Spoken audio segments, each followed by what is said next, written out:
नमस्कार दोस्तों, मैं विक्रांत चौधरी एसके बुक्स के यूट्यूब चैनल पर आपका स्वागत करता हूं। दोस्तों, हर बुधवार को आपकी करंट अफेयर्स की क्लास होती है जिसमें हम पिछले सप्ताह के जितने भी करंट अफेयर्स के क्वेश्चन जो बन सकते हैं वो हम आपके लिए लेके आते हैं। करंट अफेयर्स के अलावा हम स्टैटिक जीके को भी सॉर्ट आउट करते हैं। तो सबसे पहले हम सारणी देखेंगे किस फील्ड से कितने क्वेश्चन लिए गए हैं, उसके बाद हम 1 बाय 1 क्वेश्चन डिटेल में पढ़ेंगे। टोटल 35 क्वेश्चन है दोस्तों। खेल से हमने 11 क्वेश्चन लिए हैं। प्रमुख व्यक्ति और नियुक्ति से 1 क्वेश्चन लिया गया है। स्थान से 3 क्वेश्चन हैं। पुरस्कार से 4 क्वेश्चन लिए गए हैं। रक्षा की बात करें तो रक्षा से 1 है। विज्ञान और प्रौद्योगिकी से 3 क्वेश्चन लिए गए हैं। योजना से 2 क्वेश्चन हैं। दिवस से 1 है और विविध से 9 है। टोटल 35 क्वेश्चन होते हैं। शुरुआत करते हैं हम खेल के साथ में। पहला सवाल देखेंगे खेल का।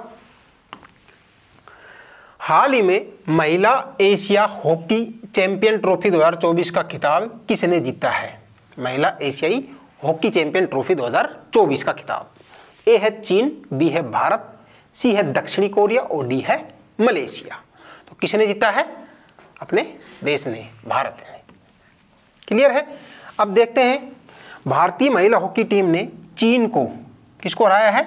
चीन को हराया, 1-0 से हराकर अपना खिताब बरकरार रखा। यानी कि पिछली बार भी भारत ने ही ये महिला एशिया हॉकी टूर्नामेंट जीता था। ठीक है, तो चाइना को हरा करके ये भारत ने ये टूर्नामेंट जीता है और भारत का ये तीसरा ट्रॉफी है। ठीक है, इससे पहले भारत 2 जीत चुका था और ये लगातार दूसरा है। फाइनल मुकाबले की बात करें दोस्तों तो 31वें मिनट में पेनल्टी कॉर्नर में दीपिका ने गोल किया था और दीपिका ने कुल 11 गोल किए हैं इस टूर्नामेंट में और इस टूर्नामेंट में 11 गोल के साथ ये टॉपर रही है। ठीक है, तो भारत ने जीता है महिला एशिया हॉकी चैंपियन ट्रॉफी 2024 का खिताब और चाइना को हराया है। क्लियर है? आगे देखेंगे। हाल ही में वर्ष 2025 के खेलो इंडिया यूथ गेम्स और पैरा गेम्स की मेजबानी किस राज्य को मिला है?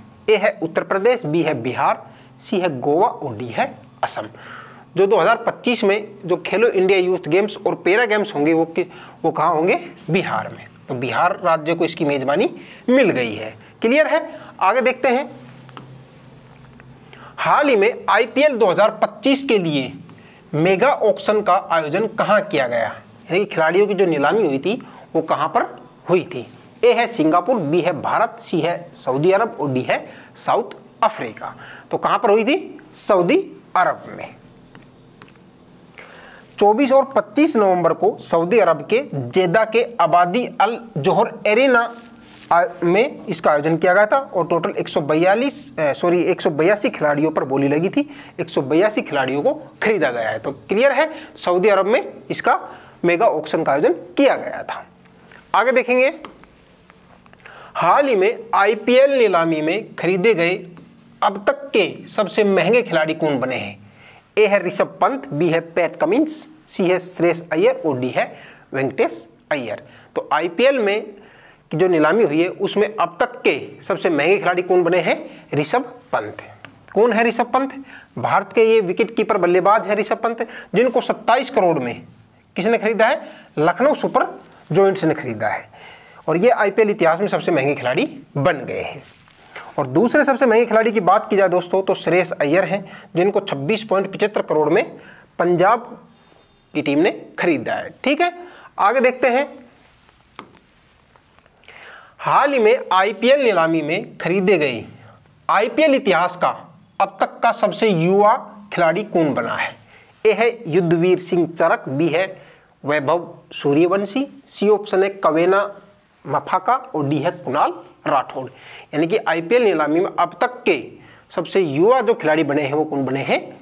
वैभव सूर्यवंशी।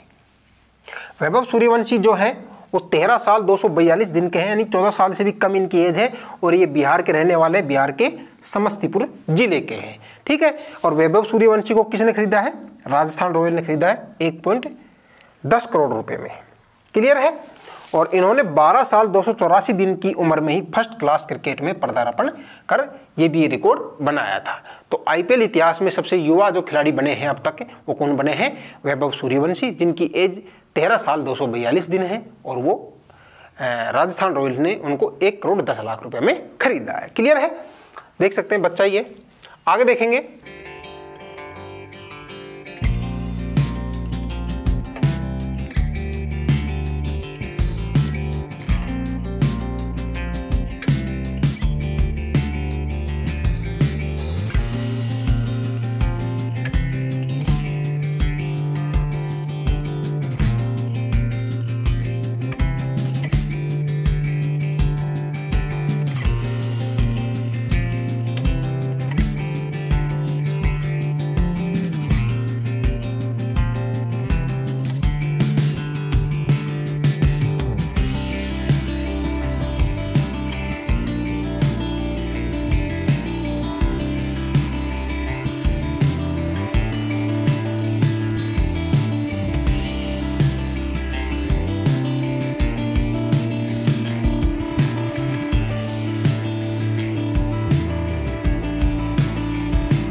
हाल ही में विश्व सैन्य चैंपियनशिप में रितिका हुड्डा ने कौन सा पदक जीता है?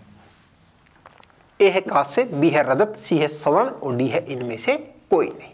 तो रितिका हुड्डा ने कौन सा पदक जीता है विश्व सैन्य चैंपियनशिप में? Gold medal. रितिका हुड्डा की बात की जाए तो ये 76 किलोग्राम कैटेगरी में इन्होंने पार्टिसिपेट किया था और गोल्ड मेडल जीता है, और इस स्पर्धा में ये दूसरा महिला बनी है। इनसे पहले इसी टूर्नामेंट में ज्योति सिहाग ने 35 किलोग्राम श्रेणी में भी गोल्ड मेडल जीता है। ठीक है, और रितिका हुड्डा है, आपको पता है अभी पेरिस ओलंपिक में भी भारत की तरफ से इन्होंने पार्टिसिपेट किया था। आगे देखेंगे, हाल ही में इटली में एटीपी चैलेंजर टूर में पुरुष युगल टेनिस का खिताब किसने जीता है? ए है एन श्रीराम बालाजी और ऋत्विक बोलीपल्ली, बी है अर्जुन कादे और ऋतिक बोलीपल्ली, सी है एन श्रीराम बालाजी और अर्जुन कादे और डी है थियो एरिबेज और फ्रांसिस्को कैब्रेल। तो किसने जीता है? इटली में एटीपी चैलेंजर जो टूर्नामेंट है उसमें पुरुष युगल का एन श्रीराम बालाजी और ऋत्विक बोलीपल्ली ने यह टूर्नामेंट जीता है। इटली में एटीपी चैलेंजर टूर में पुरुष युगल टीम ने फाइनल मुकाबले में फ्रांसीसी टेनिस खिलाड़ी थियो एरिबेज और उनके पुर्तगाली साथी फ्रांसिस्को कैब्रेल की दूसरी वरीयता प्राप्त जोड़ी को हराकर यह खिताब जीता है। जो कि इनके द्वारा जिनको हराया गया है वो फ्रांसिस के हैं टेनिस खिलाड़ी थियो एरिबेज और पुर्तगाल के जो खिलाड़ी है फ्रांसिस्को कैब्रेल, जो कि दूसरी वरीयता प्राप्त जोड़ी है इनकी। इनको हरा करके एन श्रीराम बालाजी और ऋत्विक बोलीपल्ली ने एटीपी चैलेंजर टूर में पुरुष युगल टेनिस का खिताब अपने नाम कर लिया है। ठीक है, ये देख सकते हैं आप। आगे देखेंगे, हाल ही में 40वें Akhil Bharatiya governor gold cup अंतर्राष्ट्रीय फुटबॉल टूर्नामेंट 2024 का चैंपियन कौन बना है? ए है मुंबई सिटी एफसी, बी है केरल ब्लास्टर एफसी, सी है गंगटोक हिमालयन स्पोर्टिंग क्लब और डी है north east United football club. तो 40वें जो Akhil Bharatiya governor gold cup अंतर्राष्ट्रीय फुटबॉल टूर्नामेंट का जो चैंपियन बना है वो कौन बना है? North east United football club. कहाँ इसका आयोजन किया गया था? इसका आयोजन गंगटोक, जो कि सिक्किम की कैपिटल है, राजधानी है, वहाँ पर पलजोर स्टेडियम में इसका आयोजन किया गया था। और इस टूर्नामेंट में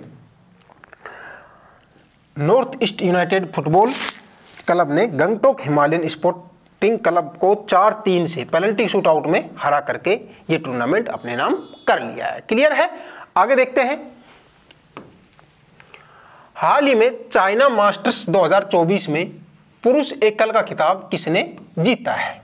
ए है जोनाथन क्रिस्टी, बी है एंटोनसन, सी है विक्टर एक्सेलेसन और डी है सी यू की।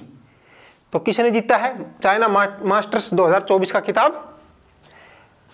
एंटोन सेन ने, एंटोन सेन। ठीक है, और एंटोन सेन की बात की जाए तो ये डेनिश खिलाड़ी हैं और ऐसा करने वाले ये डेनिश के पहले खिलाड़ी बने हैं।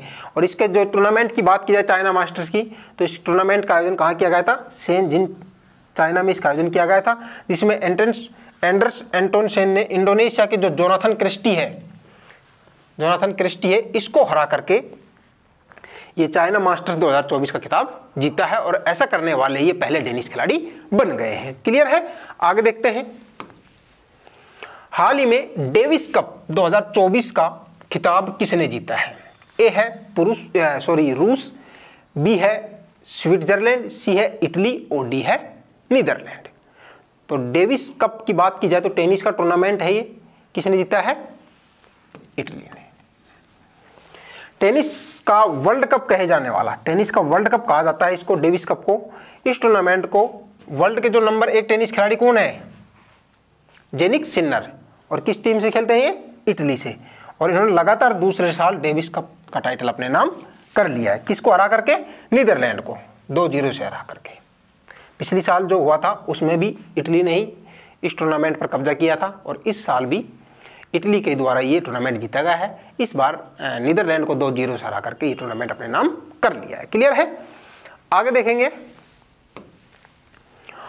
हाल ही में वर्ल्ड चेस चैंपियनशिप 2024 का आयोजन कहाँ किया जा रहा है? ए है पेरिस, बी है दुबई, सी है सिंगापुर और डी है जापान। तो वर्ल्ड चेस चैंपियनशिप 2024 की बात की जाए दोस्तों, तो इसका आयोजन कहाँ किया जा रहा है? सिंगापुर में। शतरंज का क्या है? सबसे बड़ा टूर्नामेंट है ये वर्ल्ड चेस चैंपियनशिप। इसका आयोजन सिंगापुर के वर्ल्ड सेंटोसा रिसोर्ट में आयोजित किया जा रहा है। ठीक है, तो शतरंज का सबसे बड़ा टूर्नामेंट होता है ये वर्ल्ड चेस चैंपियनशिप। इसका आयोजन सिंगापुर में किया जा रहा है और ये टूर्नामेंट अभी चल रहा है। 25 नवंबर से 13 दिसंबर तक ये टूर्नामेंट चलने वाला है। आगे देखेंगे प्रमुख व्यक्ति और नियुक्ति के क्वेश्चन। हाल ही में हरजीत सिंह बेदी का निधन हो गया है, वह कौन थे? यानी कि वो किस क्षेत्र से थे? ए है भारत के मुख्य न्यायाधीश, बी है उच्च न्यायालय के न्यायाधीश, सी है सुप्रीम कोर्ट के न्यायाधीश और डी है चुनाव आयोग के चुनाव आयुक्त, है ना, चुनाव आयुक्त। तो क्या होगा राइट आंसर? सुप्रीम कोर्ट के न्यायाधीश, यानी कि उच्चतम न्यायालय के न्यायाधीश। और सुप्रीम कोर्ट कहाँ है? दिल्ली में है और इसके ये पूर्व न्यायाधीश रह चुके थे। इसके अलावा इनकी बात की जाए तो ये बॉम्बे हाई कोर्ट के मुख्य न्यायाधीश भी रह चुके हैं। ये चर्चा में इसलिए है क्योंकि इनके द्वारा गुजरात में जो कथित फर्जी मुठभेड़ों की जांच में इनकी महत्वपूर्ण भूमिका रही थी, इस वजह से इनको जाना जाता है। ठीक है, आगे देखेंगे स्थान से संबंधित क्वेश्चन है। हाल ही में भारत का पहला नाइट सफारी पार्क किस शहर में विकसित किया जा रहा है? भारत का पहला नाइट सफारी पार्क, ए है लखनऊ, बी है जयपुर, सी है पटना और डी है भोपाल। तो भारत का पहला नाइट सफारी जो पार्क है वो कहां पर? लखनऊ, उत्तर प्रदेश की राजधानी। ठीक है, तो भारत का पहला night safari park Uttar Pradesh की राजधानी लखनऊ में विकसित किया जा रहा है और यह दुनिया का 5वां सफारी पार्क बन गया है और ये भारत का पहला है। और वर्ल्ड की बात की जाए तो ये 5वें नंबर का आता है। ठीक है, यह पार्क 900 एकड़ में तैयार किया जा रहा है और यह कुकरेल नाइट सफारी पार्क और वन्य जीव केंद्र के नाम से भी जाना जाएगा। ठीक है, तो आपसे स्टैटिक जीके का क्वेश्चन बन सकता है कि कुकरेल नाइट सफारी पार्क कहाँ स्थित है? तो कहाँ है ये? लखनऊ में। ठीक है, ध्यान रखना है। आगे देखेंगे हाल ही में अंतर्राष्ट्रीय गीता महोत्सव का आयोजन कहाँ किया जाएगा? ए है लखनऊ, बी है उज्जैन, सी है कुरुक्षेत्र और डी है अहमदाबाद। तो अंतर्राष्ट्रीय गीता महोत्सव की बात की जाए तो इसका आयोजन कहां पर? कुरुक्षेत्र, हरियाणा के कुरुक्षेत्र में। 28 नवंबर से 15 दिसंबर तक ये चलने वाला है। ठीक है, आगे देखेंगे पुरस्कार से संबंधित क्वेश्चन है अभी। हाल ही में पीएम नरेंद्र मोदी जी को किस देश के सर्वोच्च सम्मान से सम्मानित किया गया है? ए है गुयाना, बी है डोमिनिका, सी है जर्मनी और डी है ए और बी दोनों।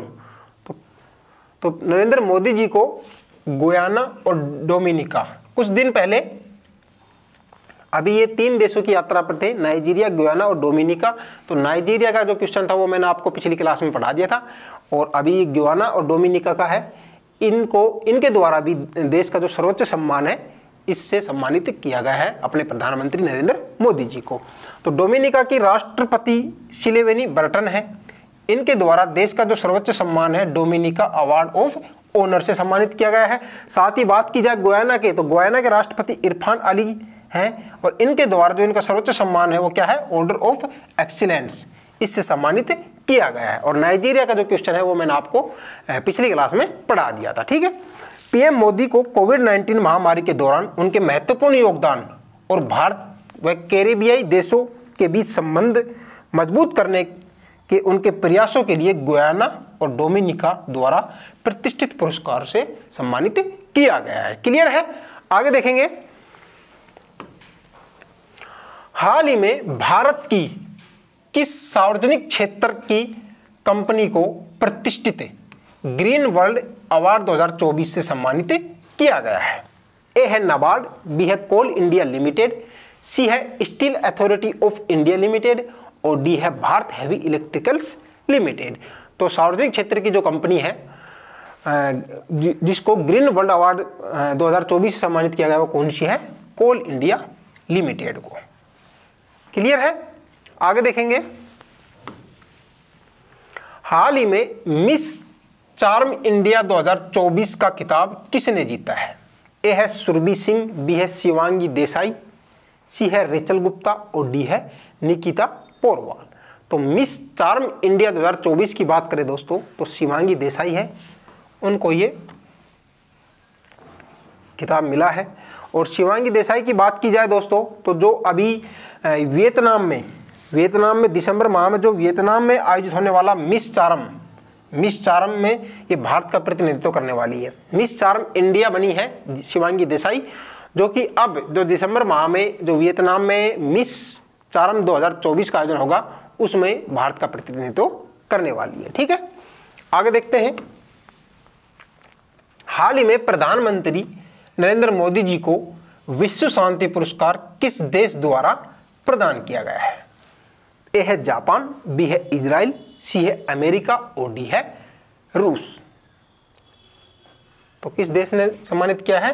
अमेरिका। अमेरिका की बात की जाए तो वाशिंगटन एडवेंटिस्ट यूनिवर्सिटी और एक संगठन, क्या नाम है, association of Indian American minorities ने मिलकर doctor Martin Luther king junior विश्व शांति पुरस्कार से सम्मानित किया है। ठीक है, और नरेंद्र मोदी जी को यह पुरस्कार समाज में शांति के लिए उनकी कोशिशों और अल्पसंख्यकों के हितों के रक्षा के लिए ये पुरस्कार दिया गया है। ठीक है, तो अमेरिका की ये संगठन है, इनके द्वारा नरेंद्र मोदी जी को doctor Martin Luther king junior विश्व शांति पुरस्कार से सम्मानित किया है। ठीक है, आगे देखेंगे। रक्षा से संबंधित है। हाल ही में एक्सरसाइज संयुक्त विमोचन 2024 का आयोजन कहाँ किया गया? ए है जैसलमेर, बी है हैदराबाद, सी है लखनऊ और डी है अहमदाबाद। तो एक्सरसाइज संयुक्त विमोचन 2024 की बात की जाए दोस्तों तो अहमदाबाद और पोरबंदर में इसका आयोजन किया गया है। और ये अपने जो भारत की तीनों सेनाएं हैं, जल थल वायु, इनके साथ साथ तटरक्षक बल ने भी इसमें भाग लिया था। ठीक है, तो भारतीय सेना ने अहमदाबाद और पोरबंदर में एक्सरसाइज संयुक्त विमोचन 2024 का आयोजन किया है। और इस कार्यक्रम में भारतीय सेना, भारतीय नौसेना और भारतीय वायुसेना के साथ में भारतीय तटरक्षक बल ने भी भाग लिया है। यह बहुपक्षीय वार्षिक संयुक्त मानवीय सहायता और आपदा राहत अभ्यास था, जो कि गुजरात के अहमदाबाद और पोरबंदर में आयोजित किया गया था। आगे देखेंगे विज्ञान और प्रौद्योगिकी। हाल ही में भारत के किस संचार उपग्रह को स्पेस एक्स के फाल्कन 9 रॉकेट द्वारा लॉन्च किया गया है? ए है जीसैट 30, बी है जीसैट 6, सी है जीसैट 12 और डी है जीसैट N2। तो स्पेस एक्स के फाल्कन 9 रॉकेट्स जो लॉन्च किया गया है वो जीसैट N2। क्लियर है? जीसैट N2 की बात करें दोस्तों तो संचार उपग्रह को स्पेस एक्स जो कि एलन मस्क की कंपनी है, दुनिया के रिचेस्ट मैन है एलन मस्क, उसकी कंपनी है स्पेस एक्स, उसके द्वारा उसके जो फाल्कन 9 रॉकेट है उसके द्वारा सफलतापूर्वक इसको लॉन्च किया गया है। और यह भारत का उन्नत संचार उपग्रह है और इसे अंतरिक्ष विभाग के तहत इसरो की वाणिज्यिक शाखा न्यू स्पेस इंडिया लिमिटेड द्वारा तैयार किया गया था। ठीक है, और यह पहला मौका है दोस्तों जब इसरो ने पहली बार किसी अमेरिकी कारोबारी की कंपनी की मदद से अपना कम्युनिकेशन जो सैटेलाइट है वो अंतरिक्ष में लॉन्च किया है। क्लियर है? आगे देखेंगे। हाल ही में इसरो ने गगनयान मिशन के लिए किस देश की स्पेस एजेंसी के साथ समझौता किया है? ए है चीन, बी है जापान, सी है ऑस्ट्रेलिया और डी है रूस। तो गगनयान मिशन के लिए किस देश की जो स्पेस एजेंसी उसके साथ समझौता किया है? ऑस्ट्रेलिया। इसरो और ऑस्ट्रेलियाई अंतरिक्ष एजेंसी ने गगनयान मिशन के लिए चालक दल और मॉड्यूल रिकवरी पर सहयोग करने के लिए एक समझौते पर हस्ताक्षर किए हैं। IA पर मानव अंतरिक्ष उड़ान केंद्र के निदेशक कौन है? DK सिंह और अंतरिक्ष क्षमता शाखा के महाप्रबंधक जारोड पावेल ने इस पर हस्ताक्षर किए हैं। ठीक है, तो गगनयान मिशन के लिए ऑस्ट्रेलिया की जो स्पेस एजेंसी है उसके साथ में भारत ने समझौता किया है। आगे देखते हैं। हाल ही में साइबर सुरक्षा को मजबूत करने के लिए भारत सरकार द्वारा किस अभ्यास का आयोजन किया गया है? ए है साइबर कवच, बी है भारत साइबर सुरक्षा, सी है भारत NCX 2024 और डी है इनमें से कोई नहीं। तो साइबर फ्रॉड आजकल बहुत ज़्यादा हो रहा है, इसको मजबूत करने के लिए भारत सरकार द्वारा भारत NCX 2024 अभ्यास का आयोजन किया गया है। और इसकी बात की जाए तो राष्ट्रीय सुरक्षा परिषद सचिवालय द्वारा राष्ट्रीय रक्षा विश्वविद्यालय के सहयोग से इसका जो अभ्यास का जो आयोजन किया गया था वो राष्ट्रीय सुरक्षा परिषद सचिवालय द्वारा किया गया था। और किसकी हेल्प ली थी? राष्ट्रीय रक्षा विश्वविद्यालय यानी कि RRU की, जिसका उद्देश्य क्या रहने वाला है कि भारत की साइबर सुरक्षा क्षमता को मजबूत करना और आधुनिक साइबर खतरों से प्रभावी ढंग से निपटने के लिए पेशेवरों को तैयार करना ही इस अभ्यास का मुख्य उद्देश्य रहा है। ठीक है, नेक्स्ट देखते हैं, योजना से है। हाल ही में केंद्र सरकार ने किस योजना को मंजूरी प्रदान की है? ए है एक राष्ट्र एक सदस्यता, बी है एक राष्ट्र एक भाषा, सी है एक राष्ट्र एक चुनाव और डी है इनमें से कोई नहीं। तो केंद्र सरकार ने अभी एक राष्ट्र एक सदस्यता, वन नेशन वन सब्सक्रिप्शन को मंजूरी प्रदान कर दी है। क्या है ये? इस योजना के माध्यम से 1.8 करोड़ छात्रों, शिक्षकों और शोधकर्ताओं को 13,000 से अधिक अंतर्राष्ट्रीय ई-जर्नल्स तक डिजिटल पहुंच प्रदान करना ही इस योजना का मुख्य उद्देश्य रहने वाला है। ठीक है, स्क्रीनशॉट ले लीजिए। आगे देखेंगे, हाल ही में आयकर विभाग की किस परियोजना को केंद्र सरकार ने मंजूरी प्रदान की है? ए है अपना पैन, बी है पैन 2.0, सी है पैन टैक्स और डी है आधार पैन योजना। तो अभी जो केंद्र सरकार ने आयकर विभाग की एक परियोजना चलाई है उसका नाम क्या है? पैन 2.0। इस योजना को मंजूरी दे दी गई है। अब नया पैन कार्ड बनने वाला है और उस पर आपको ये QR कोड मिलेगा ना, QR कोड में आपकी सारी डिटेल्स मिलेंगी और अब इसमें साइबर फ्रॉड्स का खतरा कम हो जाएगा, इसलिए केंद्र सरकार ने ये आयकर विभाग की परियोजना को मंजूरी प्रदान कर दी है। ठीक है, आगे देखेंगे, दिवस से संबंधित है। हाल ही में राष्ट्रीय दुग्ध दिवस कब मनाया गया है? ए है 23 नवंबर, बी है 24 नवंबर, सी है 25 नवंबर या फिर 26 नवंबर। तो राष्ट्रीय दुग्ध दिवस की बात की जाए दोस्तों तो 26 नवंबर को अभी मनाया गया है। और 26 नवंबर क्या है? संविधान दिवस भी मनाया जाता है। ठीक है, तो अपने राष्ट्रीय दुग्ध दिवस की बात की जाए तो 26 नवंबर को आता है और 26 नवंबर को संविधान दिवस के रूप में भी मनाते हैं। और राष्ट्रीय दुग्ध दिवस की बात की जाए तो पहली बार 2014 में मनाया गया था। और क्या उद्देश्य रहने वाला है? दुग्ध उत्पादन को बढ़ावा देना और लोगों को सेहत के प्रति जागरूक करना ही इस राष्ट्रीय दुग्ध दिवस को मनाने का प्रमुख उद्देश्य होता है। क्लियर है? आगे बढ़े, विविध से संबंधित सवाल अभी बचे हुए। हाल ही में किस देश ने पानी की कमी के कारण आपातकाल की घोषणा की है? ए है दक्षिणी अफ्रीका, बी है अर्जेंटीना, सी है चिली और डी है इक्वाडोर। तो पानी की कमी के कारण आपातकाल यानी कि इमरजेंसी की घोषणा कर दी गई है। तो किस देश ने? इक्वाडोर। और ये जो देश पड़ता है ये दक्षिणी जो अमेरिका है, दक्षिणी अमेरिका महाद्वीप में ये देश है और इसमें जंगल की आग और पानी की कमी के कारण देश में आपातकाल की घोषणा की गई है और यह आपातकाल 60 दिनों तक रहने वाला है। ठीक है, तो इक्वाडोर है, याद रखना है। आगे देखेंगे, हाल ही में ICA वैश्विक सहकारी सम्मेलन की मेजबानी कौन सा देश कर रहा है? ए है ऑस्ट्रेलिया, बी है जर्मनी, सी है भारत और डी है जापान। तो ICA की वैश्विक सहकारी सम्मेलन की बात की जाए तो अपना भारत देश कर रहा है। और इसका आयोजन की बात की जाए दोस्तों तो 25 से 30 नवंबर 2024 तक इसका आयोजन किया जा रहा है और ये नई दिल्ली में आयोजित किया जा रहा है, जो कि अंतर्राष्ट्रीय सहकारी गठबंधन वैश्विक सहकारी सम्मेलन की मेजबानी भारत अपना देश कर रहा है। ठीक है, आगे देखते हैं, हाल ही में कौन सा देश अंतर्राष्ट्रीय सौर गठबंधन का 104वां पूर्ण सदस्य बन गया है? ए है अजरबैजान, बी है जॉर्जिया, सी है कजाकिस्तान और डी है आर्मेनिया। तो अंतर्राष्ट्रीय सौर गठबंधन यानी कि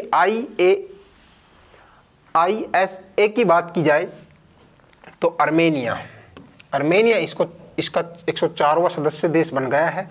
और दोस्तों इसकी बात की जाए अंतर्राष्ट्रीय सौर गठबंधन की स्थापना की, तो इसकी स्थापना कब हुई थी? 30 नवंबर 2015 को की गई थी। और जिसका जो उद्देश्य है वो सौर ऊर्जा को बढ़ावा देना है और लागत कम करना और नवाचार को प्रोत्साहित करना ही इस अंतर्राष्ट्रीय सौर गठबंधन का स्थापना करने का मुख्य उद्देश्य था। ठीक है, इसके संस्थापक की बात की जाए तो अपने प्रधानमंत्री नरेंद्र मोदी जी और फ्रांस के जो राष्ट्रपति हैं फ्रांसवा ओलांद, उनके द्वारा इस अंतर्राष्ट्रीय सौर गठबंधन की स्थापना की गई थी। और इसके मुख्यालय की बात करें हम तो कहाँ है? अपने भारत में। क्लियर है? आगे देखते हैं। हाल ही में महाराष्ट्र विधानसभा चुनाव में किस राजनीतिक गठबंधन ने बहुमत हासिल किया है? इलेक्शन का रिजल्ट आ गया था। तो ए है महायुति गठबंधन, बी है तीसरा मोर्चा, सी है इंडिया ब्लॉक और डी है राष्ट्रीय जनता दल। तो महाराष्ट्र विधानसभा की बात की जाए दोस्तों तो महायुति गठबंधन ने इसमें बहुमत हासिल किया है और 288 सीटें थी महाराष्ट्र में, जिसमें बहुमत के लिए 145 सीटें की जरूरत थी। और जिसमें बात की जाए महायुति गठबंधन ने तो 132 सीट भाजपा ने, शिवसेना जो शिंदे गुट की है वो 57 और एनसीपी जो अजित पवार की वो 41 सीटें जीती हैं। और महायुति गठबंधन ने इसमें बहुमत हासिल कर लिया है। और शिंदे ने जो सीएम है उनके द्वारा इस्तीफा दे दिया गया है। नए मुख्यमंत्री की घोषणा अभी नहीं हुई है, अब इस वीक में शायद हो जाएगी, तो अगले वीक में हम इस क्वेश्चन को भी ऐड कर लेंगे। ठीक है, आगे देखते हैं। हाल ही में झारखंड विधानसभा चुनाव में किस राजनीतिक गठबंधन ने सत्ता को बरकरार रखा है?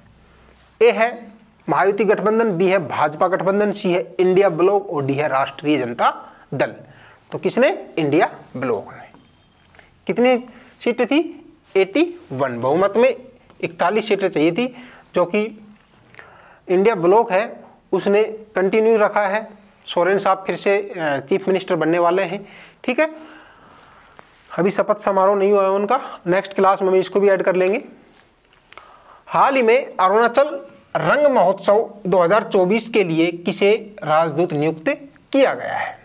ए है मनोज वाजपेयी, बी है रवि किशन, सी है पंकज त्रिपाठी और डी है मनोज तिवारी। तो किसे? पंकज त्रिपाठी को अरुणाचल रंग महोत्सव का इनको राजदूत नियुक्त किया गया है। क्या है ये? इस महोत्सव का आयोजन अरुणाचल प्रदेश में 29 नवंबर से 5 दिसंबर 2024 तक किया जाएगा। और यह महोत्सव उत्तर पूर्व भारत का सबसे बड़ा थिएटर उत्सव है और जिसका उद्देश्य राज्य की समृद्ध सांस्कृतिक धरोहर और थिएटर परंपराओं का जश्न मनाना है। और जिसका राजदूत है वो पंकज त्रिपाठी को नियुक्त किया गया है। क्लियर है? आगे देखते हैं। हाल ही में नागालैंड के 25वें हॉर्नबिल महोत्सव में कौन सा देश साझेदार देश के रूप में शामिल किए जाने की घोषणा की गई है? ए है फ्रांस, बी है जर्मनी, सी है जापान और डी है इटली। तो नागालैंड में जो 25वें नंबर का हॉर्नबिल महोत्सव का आयोजन किया जाएगा उसमें जापान साझेदार हो रहा है। ठीक है, इस महोत्सव का आयोजन 1 से 10 दिसंबर तक किया जा रहा है और कहाँ पर? कोहिमा के पास में किसामा में इसका आयोजन किया जाएगा। और इस महोत्सव में जापान का योगदान सांस्कृतिक प्रदर्शन, क्षमता निर्माण और हस्तशिल्प व बांस उत्पादों पर कार्यशालाओं के माध्यम से होगा। हॉर्नबिल महोत्सव की बात की जाए दोस्तों तो इसे महोत्सवों का महोत्सव भी कहा जाता है। किसको? स्टैटिक जीके का भी सवाल बनता है कि महोत्सवों का महोत्सव किसे कहा जाता है? तो हॉर्नबिल महोत्सव को, जो कि नागालैंड का प्रमुख महोत्सव है। नागालैंड का प्रमुख सांस्कृतिक आयोजन है जो राज्य की समृद्ध धरोहर और जीवंत परंपराओं को प्रदर्शित करता है। क्लियर है? आगे देखते हैं। हाल ही में अब कोई बहाना नहीं कैंपेन का शुभारंभ किसने किया है? ए है निर्मला सीतारमण, बी है अनुप्रिया पटेल, सी है अन्नपूर्णा देवी और डी है सावित्री ठाकुर। तो अब कोई बहाना नहीं जो कैंपेन शुरू किया गया है वो अन्नपूर्णा देवी द्वारा। कौन है ये? महिला एवं बाल विकास मंत्री है अन्नपूर्णा देवी। इनके द्वारा अब कोई बहाना नहीं कैंपेन की शुरुआत की गई है। ठीक है, तो महिला एवं बाल विकास मंत्री अन्नपूर्णा देवी ने नई दिल्ली में अब कोई बहाना नहीं नामक राष्ट्रीय अभियान का शुभारंभ किया है। क्या उद्देश्य रहने वाला है इसमें? लिंग आधारित हिंसा को समाप्त करने के लिए सभी हितधारकों जैसे कि जनता और सरकार से सक्रिय कदम उठाने की अपील करना इस कैंपेन का मुख्य उद्देश्य रहने वाला है। कौन सा कैंपेन? अब कोई बहाना नहीं, जिसका शुभारंभ किसने किया है? महिला एवं बाल विकास मंत्री अन्नपूर्णा देवी द्वारा है। दिल्ली से इसकी शुरुआत कर दी गई है। अंतिम सवाल देखते हैं दोस्तों आज का। हाल ही में द टीचर ऐप लॉन्च किसने की है? ए है जयंत चौधरी, बी है अनुराग ठाकुर, सी है धर्मेंद्र प्रधान और डी है डॉक्टर जितेंद्र सिंह। तो द टीचर ऐप की बात की जाए तो धर्मेंद्र प्रधान जी द्वारा इसको लॉन्च किया गया है। क्या है इसका उद्देश्य? इस ऐप के माध्यम से शिक्षकों को अपनी क्षमताओं को बढ़ाने और छात्रों के साथ बेहतर संवाद स्थापित करने में मदद मिलने वाली है। यानी कि छात्र शिक्षकों का अच्छा संवाद होगा इस ऐप के माध्यम से और शिक्षक इससे अपनी जो पढ़ाने का जो तरीका है उसमें क्षमताओं में विकास करेंगे और इस ऐप के माध्यम से ही वो बच्चों के साथ बेहतर तरीके से जुड़ पाएंगे। कौन सा ऐप है? The teacher app. क्लियर है? धन्यवाद दोस्तों। कैसी लगी आपको आज की क्लास? कमेंट करके बताएं। वीडियो को लाइक करें, चैनल को सब्सक्राइब करें और अपने दोस्तों के साथ शेयर करें। मिलेंगे नेक्स्ट वीडियो में। जय हिंद।